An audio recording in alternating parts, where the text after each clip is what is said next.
Hi there, U.S. historians. So today we are going to talk about the struggles of women throughout history and attempts to improve it. So our song of the day is Aretha Franklin's Respect.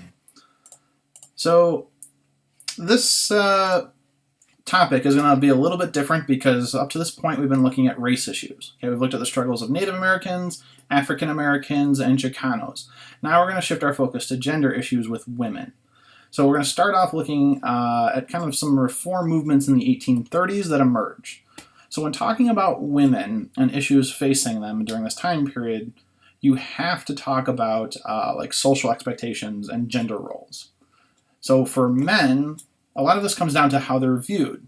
Men at this time are being viewed as like the more physically strong, more kind of corrupt and like tough, but also more intelligent. So because they're kind of viewed as like the brutes, this is before industrialization, they're the ones that are going to do the heavy, hard physical work. So they're expected then to provide financially for their family. That is ultimately their one role. Now, so they're going to be the ones that primarily are working outside of the home. They're also then, if they want to work up the social ladder, are going to pursue an education. Now, because women are viewed as the kind of more morally pure and innocent, we want to shelter them from that corruption of politics. So men are the ones that are going to participate in democracy, vote, and run for office. Women, they're seen at this time, they're seen as more nurturing. So they're going to be the ones taking care of the children. So what this is called is the separate spheres. That a man's quote-unquote place is out in the world, okay, sheltering his family from the hardships of work and the corruptions of politics. Okay, women, because they're viewed as more morally pure, they're going to educate the children and just take care of the household. Now keep in mind, like public education does not exist at this time, so you kind of have to, they decided to just split these two roles. You'll see this reflected in a lot of the laws and practices of this time period. So as you can see up here, women were not accepted into universities or colleges at this time. One of the thought processes being, well, you don't need a college education to become a housewife. This definitely tells you that how they're viewing them as less intelligent, as less capable as well. And because during this time period they're viewing them as less intelligent, it's kind of seen as improper for women to speak about political issues. Partially because they don't have a formalized education, but they don't have it because it's denied to them. Okay? And consequently, because they're being viewed as less intelligent, they can't vote in any state in the Union at this time. Okay? So they have no real political power. Okay? I was reading an interesting article about this actually today that was stating it was seemed as unnecessary for women to vote, that they would just vote the same way as their husband. I don't think that's necessarily accurate, but that's how they're viewing it at this time period. Okay, now you will have women working outside of the home. Typically that's out of economic necessity. It's desirable that you kind of split up these roles, but if you need the money, this tells you that lower class women are going to be working more than upper class. One of the most common places where you'll see women working is teaching. It's a very heavy feminized field. Sorry. So one of the reasons why is because ultimately the thought process is they're pretty much doing the same thing they would be doing at home, raising the children and educating them, but now they're doing it in a formalized setting and getting paid for it.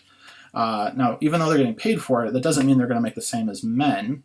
Typically, they're going to make, as you can see up here, 30 to 50% of what a man is making. What this is called is the wage gap. This is still around to this day, unfortunately. And I'm talking in 2020. So modern day estimates on this vary, but men, for every dollar that a man makes, a woman will make 88 cents. So she's making 12% less. And that adds up over time. Other laws and practices that you'll see that show the clear mistreatment of women. Women at this time could not own property. So during this time period, like I said, women are viewed as needing to be protected. So there's always a man in charge of a woman. At a young age, it's her father. He would own all of the property of the daughter. When the woman gets married, now the husband owns all of her property. If she works, he owns all of her wages. A woman at this time doesn't have a lot of legal standing. She can't sign a contract.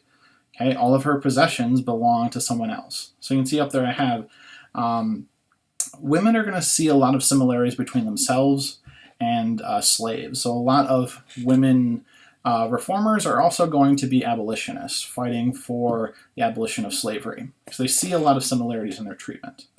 Okay, and where that becomes apparent is abuse. So at this time, it is perfectly legal for a man to beat his wife.